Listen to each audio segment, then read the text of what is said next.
আজকে তোমাদের সাথে শেয়ার করছি পাটিসাপটা পিঠার রেসিপি। এই পাটিসাপটা পিঠা কিন্তু বানানো খুবই সহজ আর খেতে ভীষণ ভালো লাগে।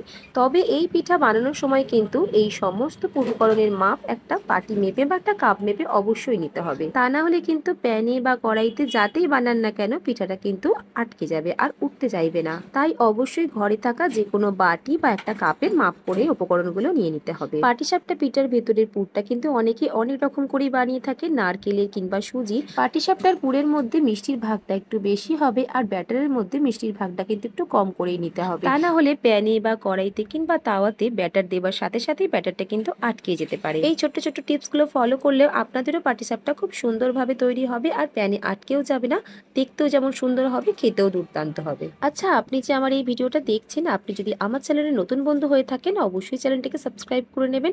ফেসবুক পেজ থেকে দেখলে পেজটিকে ফলো করে নেবেন। এই পাটিসাপটা পিঠার রেসিপিটি সমস্ত মাপ সহ লং ভিডিওতে কিন্তু আমার এসে গেছে, আপনি ইউটিউবে কিংবা ফেসবুক থেকে দেখে নিতে পারেন। আর আপনারা কিভাবে এই পিঠা বাড়িতে বানান অবশ্যই কমেন্টে জানাবেন। আজকের মতন তাহলে আসি, টাটা।